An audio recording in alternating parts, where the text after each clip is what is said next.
ইমানের সাথে আল্লাহ আছে। জোরে কোন কথা ঠিক কিনা?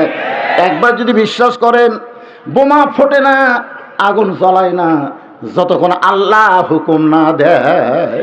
ফেরেশতা জিবরাইল বলতেছে, আল্লাহ নবী ইব্রাহিম, নিচে যেভাবে দাউ দাউ করে আগুন জ্বলতেছে, আপনার বাবা রশি ধরে টানতেছে, যে কোনো মুহূর্তে চোখ থেকে আগুনের চুলার মধ্যে পড়বেন। ইব্রাহিম মুস্কি মুস্কি হাসার পরে, জিবরাইল, আমি এখন পর্যন্ত আগুনের দিকে তাকাইনি, এখন পর্যন্ত আমি আগুনের দিকে একটাবারও তাকাইনি, আমি তাকাই আছি আল্লাহর দিকে। কারণ নমরুদ আগুন জ্বলাবার পরে আগুন পোড়ানোর ক্ষমতা নমরুদের হাতে নাই।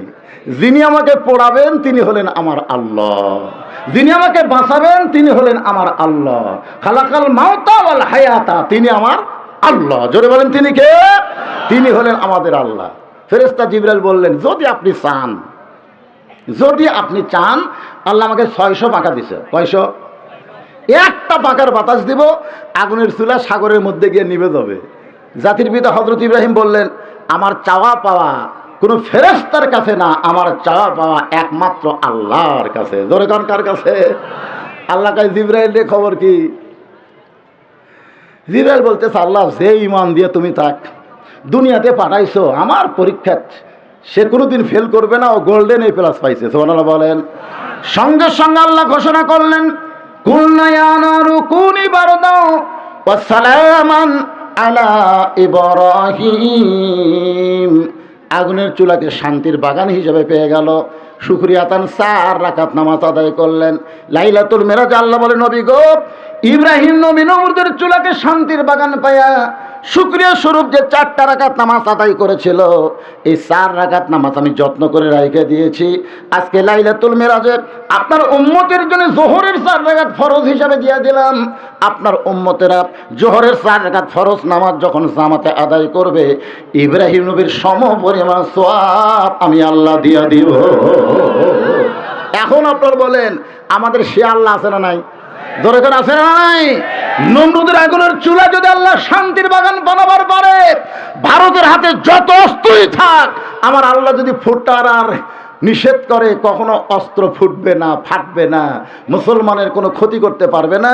তারপরে মুসলমানরা মিছিল করতেছে, মরতে চাই মরতে চাই, ওরা ভয়ে 10 মাইল দূরে যাবে। জোরে কোন কথা ঠিক কিনা? যারা মরতে চায় তাদেরকে ভয় দেখায় কোনো লাভ। আবু সাইদ মরতে চাইছে, মারো মারো, কারণ বাতিলের সঙ্গে আপোষ করে বেঁচে থাকার চাইতে ঈমান নিয়ে মরা অনেক ভালো। জোরে কোন কথা ঠিক কিনা? আবু সাইদ কি মরছে? হ্যাঁ, দুনিয়ার দৃষ্টিতে মারা গেছে। আল্লাহ কোরআনে বলেছেন, ওয়ালা তাকুলু লিমান ইউকতালু ফি সাবিলিল্লাহি আমওয়াতুন বাল আহইয়াউ ওয়ালাকিল্লা তাশউরুন। তোমাদের সাধারণ চোখে মনে হবে আবু সাইদ মারা গেছে, কিন্তু মরেনি তো। এ বছর যত ছেলে জন্ম নিচ্ছে, অধিকাংশ ছেলের নাম মানুষ রাখতেছে আবু সাইদ।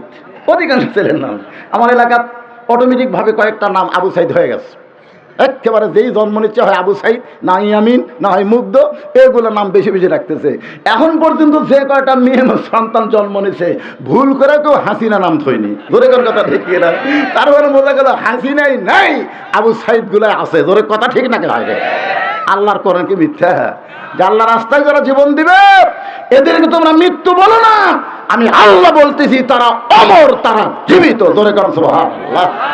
আল্লাহর বান্দারা, আল্লাহ তাই মুসলিম মৃত্যুকে পছন্দ করার 2 নম্বর কারণ কি? 1 নম্বর কারণ হলো, না মরলে জান্নাতে যাওয়া যাবে না। 2 নম্বর কারণ হলো, আমার মৃত্যুটা কেবলমাত্র আল্লাহর জন্য আমি ওয়াকফ করেছি। আল্লাহু আকবার। সবাইকে এরকম নিয়ত করতে পারেন যে মরাই যখন লাগবে, আমরা আল্লাহর জন্যই মরব। না, মরা তো লাগবেই। লাগবে না? মরা লাগবে না? মরা লাগবে না তো মরবো কার জন্যে? আল্লাহর জন্যে।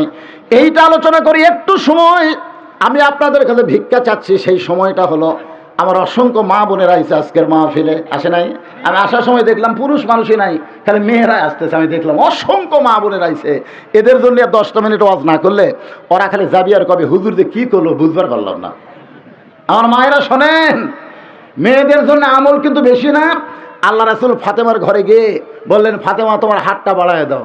ফাতেমা যখন হাতটা বাড়ায় দিলেন, নবী হাতের আঙ্গুল ধরে একটা চুমা দিলেন। আপনি মেয়েদেরকে চুমা দিতে পারবেন, মেয়েরা যখন বড় হয়ে যাবে কপালে দিবেন, হাতে দিবেন, এগুলো দেওয়া যাবে। তো রাসূল ফাতেমার হাতে চুমো দিয়ে বলেন, ফাতেমা তোমার কি কখনো মনে হয় যে তুমি আল্লাহর নবী মেয়ে হওয়ার কারণে আল্লাহ তোমাকে জান্নাত দিবে? এ কথা কি কখনো তোমার মনে হয়? ফাতেমা বলতেছে, বাবা যে কি কম, আপনি শুধু নবী, আপনি হলেন বিশ্ব নবী, আর আপনার মেয়ে হওয়ার কারণে আমি জান্নাতি, এটা তো আমার বারবার মনে হয়। রাসূল বলেন, ফাতেমা খবরদার এই কথা মনে করো না যে নবীর মেয়ে হওয়ার কারণে আল্লাহ তোমাকে জান্নাত দিবে, এটা কখনোই মনে করবা না। জান্নাতে যদি যাবার চাও তাহলে জান্নাতের আমল করে তোমাকে জান্নাতে যেতে হবে। ফাতেমা বললেন, বাবা জান্নাতের আমল কি? রাসূল বলেন, মেয়েদের জন্য মাত্র 4টা আমল করলে আল্লাহ খুশি হয়ে তাদেরকে 8টা জান্নাতের দরজা খুলে দিবে। মাত্র 4টা আমল, বিনিময়ে 8টা জান্নাত, প্রতি আমলে 2টা করে জান্নাত। কিন্তু 4টার মধ্যে একটা বাদ দিলে একটাও পাবি না। কেউ যদি মনে করে 4টার মধ্যে একটা করলে তো 2টা পাচ্ছি, না, 4টা আমলের বিনিময়ে 8টা জান্নাত, কিন্তু কোনো আমল বাদ দেওয়া চলবে না।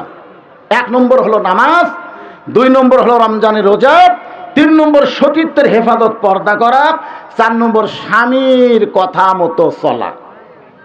এই 4টা আমল। এখন কয়টা? এ মায়েরা মনোযোগ দিয়ে শোনেন, আপনাকে ওয়াজ হচ্ছে।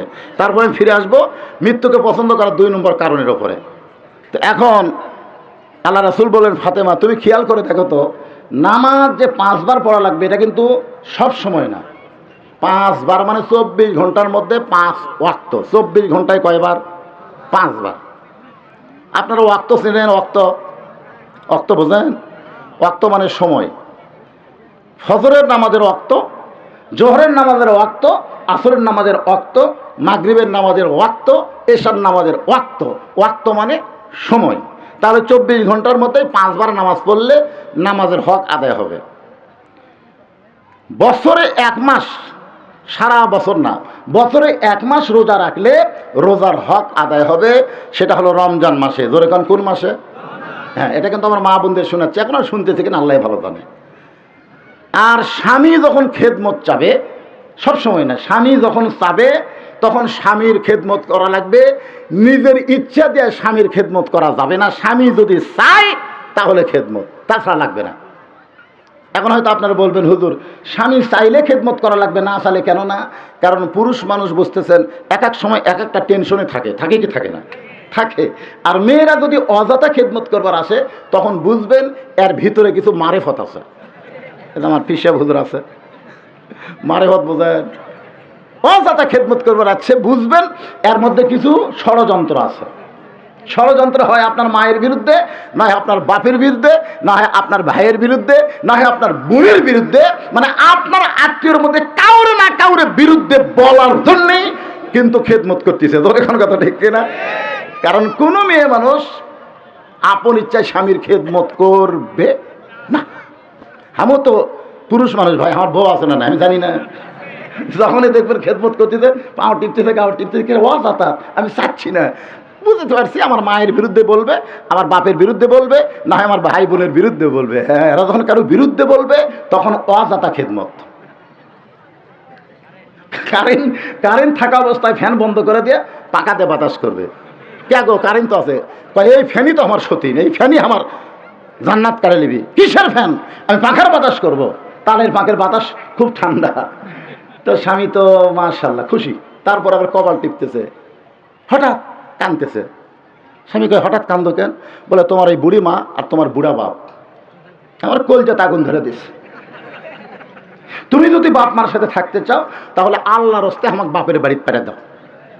আর যদি আমাকে লিয়া জান্নাতের সংসার করবার চাও তাহলে বুড়া বুড়ি ত্যাগ করা লাগবে। কি কবা কও, আমা আলাইনা ইল্লাল বালাক। ও শেষ। আমার যা দায়িত্ব ছিল আমি তোমার কাছে পৌঁছে দিলাম। তখন আপনি যদি পুরুষ মানুষ হন তাহলে আপনি কে ওয়াজ শুনে চুপ করে থাকবেন? আপনি কি করবেন? আল্লাহর কোরআন থেকে আপনি তখন তেলাওয়াত করবেন, ওয়াকাদা রাব্বুকা আল্লা তা'বুদু ইল্লা ইয়াহু ওয়া বিল ওয়ালিদাইনি ইহসানা।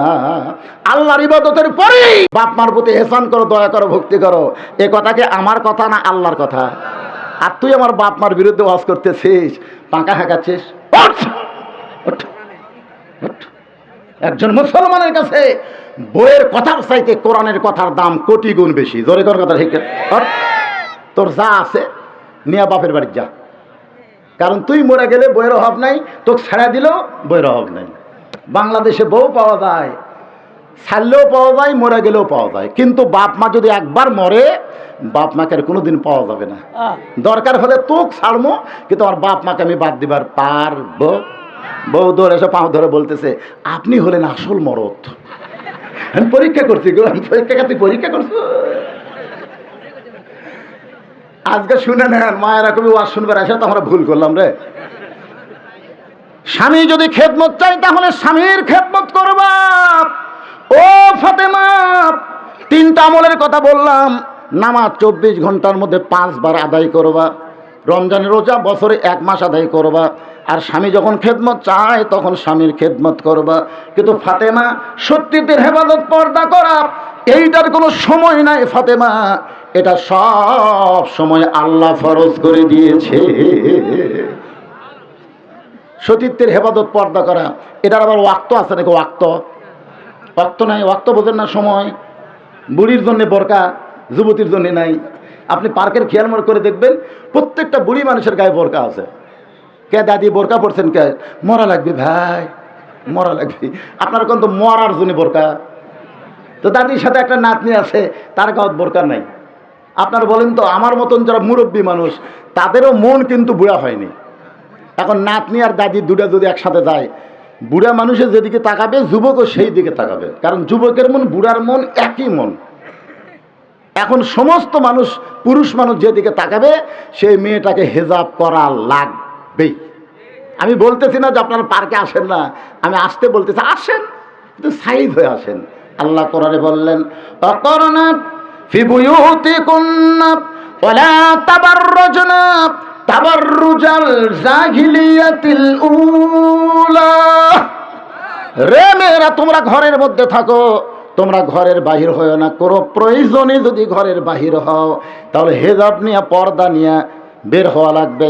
ওই জাহিলি যুগের মেয়েদের মতন সাজগুজু করে বের হওয়ার কোনো পারমিশন মুমিনা নারীর নাই। হুকুম কার? জোরে বলেন। আমার মায়েদের জন্য বলতেছি, মা আপনারা হেজাব করবেন, বোরকা করবেন। সাইয়্যিদাতুন নিসা আহলিল জান্নাহ ফাতেমাতুজ জোহরা, ফাতেমার সঙ্গে আল্লাহ পাক আপনাদেরকে জান্নাত দিয়ে দিবে। মেয়েদের ওয়াজ শেষ। এখন আসেন 2 নম্বর, আমার মৃত্যুটা কেবলমাত্র আল্লাহর জন্য অক্ষ করেছি। আল্লাহর কুদরতি মুখে হাসি ফুটে গেছে, আল্লাহ হাসতেছে, এটা মুসা নবী বুঝবার পারছে। সুবহানাল্লাহ কোন। কারণ দেখা যায় না, কিন্তু শোনা যায়। তো কথাবার্তা কি শোনা যায় না? ঢাকা থেকে একজন বাটন মোবাইল আপনাকে কল করছে, বাটন মোবাইল, ভিডিও না। তো এখন বাটন মোবাইল কল করে ঢাকা থেকে আপনার বন্ধুটা হাসতেছে, আপনি কি বগুড়া থেকে বুঝতে পারবেন না? কে রে, কথাবার্তার বাদ দেয়, এত হাসিস কে রে? কে হাসা কি দেখছো? হাসা শুনলেও বোঝা যায়। তো আল্লাহর কুদরত মুখে হাসি ফুটে গেছে।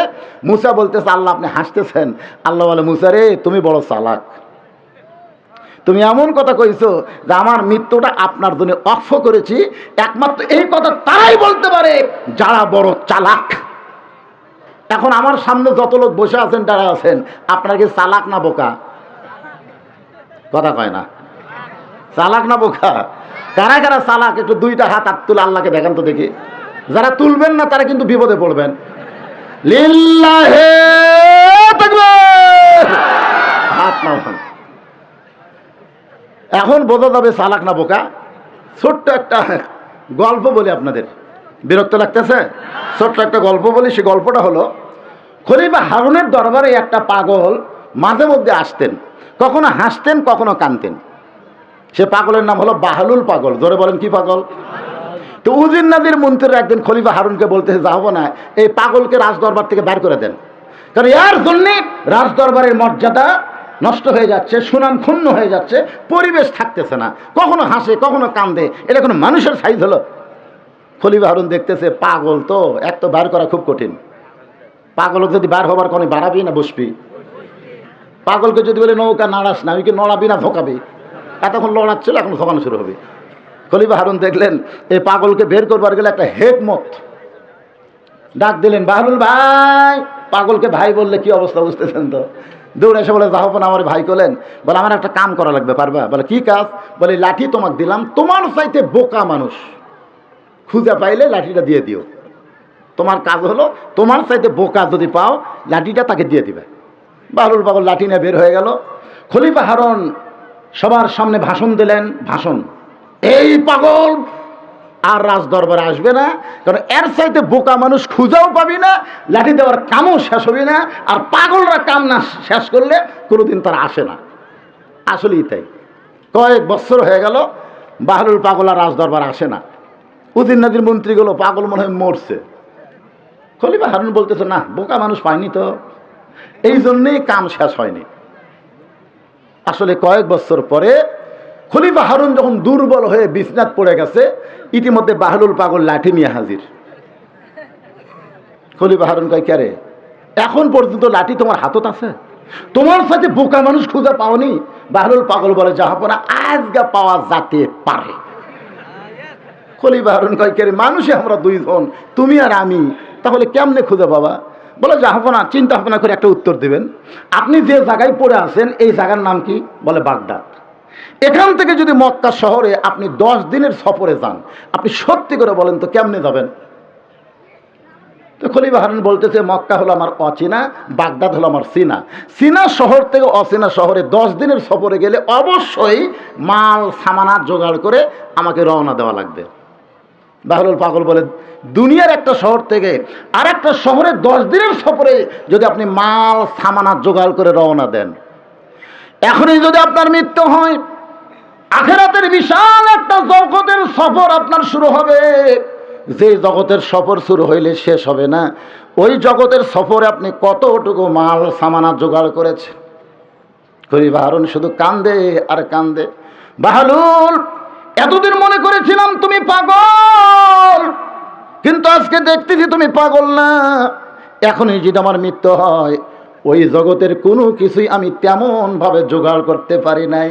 বাহলুল পাগল বলে, তাহলে আপনার লাঠি আপনি নেন, আপনার লাঠি আপনি নেন।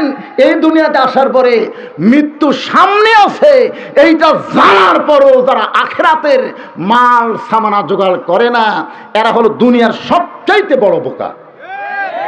আপনারা কি চালাক না বোকা? এখন কি বলতেছেন? না, কিছু লোকে হাত তুলছেন আমরা চালাক। এখন বোকা হলে হবে না। আখিরাতের মাল সামানা জোগাড় করার জন্যে, এই যে দর্শনীয় মসজিদ নির্মাণের জন্য আপনাদের কাছে একটু ব্যাগ যাবে, রুমাল যাবে। যারা চালাক মনে করবেন আজকের দান, এই দানটা আমার আখিরাতের পাতে হবে, কবরের পাতে হবে, তারা দিবেন। আর যারা বোকা মনে করছেন দুনিয়াতে আচ্ছি আচ্ছি আমরা যাচ্ছি না, তাদের কাছে দরকার নাই। ভাইজান ব্যাগ নিয়ে না কি নিয়ে তোমরা আদায় করবো, ভেতরে যাও, চাদর হোক গামছা হোক যেটা নিয়ে যাও। আর এই সাইডে চেয়ারত যারা বসে আছেন আপনারা সম্ভ্রান্ত মানুষ, কারণ চেয়ার সবাইকে দেওয়া হয় না তো, এই জন্য আপনারা ওই ব্যাগের মধ্যে না দিয়ে আমার হাতে দেবেন। 10,000, 20,000, 5,000, 2,000 যে যা পারেন। এই সাইডেও যারা বসে আছেন সম্মানী ব্যক্তিদের কাছে আমি ব্যাগ পাঠাবো না, আপনারা হাতত যা পারেন যা পারেন আল্লাহর ঘরের জন্য, মসজিদের জন্য। একজন এত বড় চাদর ব্যাগ নাই, এরকম ব্যাগ শপিং ব্যাগ, এই ব্যাগে আদায় করা খুব ভালো। আচ্ছা চাদরই করেন, অসুবিধা নেই। যারা চালাক তারা দিবেন, যারা বোকা দরকার নাই, বোকার টাকা পকেটেই থাক, অসুবিধা নেই। মরে গেলে অন্য কেউ খাবে, আপনি খালি মরে দেখেন টাকা কিভাবে লুট হয়ে যায়। আয় হায় রে বোকার জাত, আজকে চালাক হন। কবরের পথে জোগাড় করার জন্য যার সামর্থ্য যা হয় আল্লাহ রসে দান করবেন। এদিকে সিয়ার থেকে একটা ভাই উঠলেন না 500, 1000, 2000 টাকা দিয়ে, একটা লোক ওঠেন তো, বললেই যদি আল্লাহ কবুল করে তাহলে জবান খুলে বলতে অসুবিধা কি? মরা তো লাগবেই। তো আল্লাহর জন্য মরলে তো লাভ রে পাগল। বইয়ের জন্য মরবেন, প্রেমিকার জন্য মরবেন।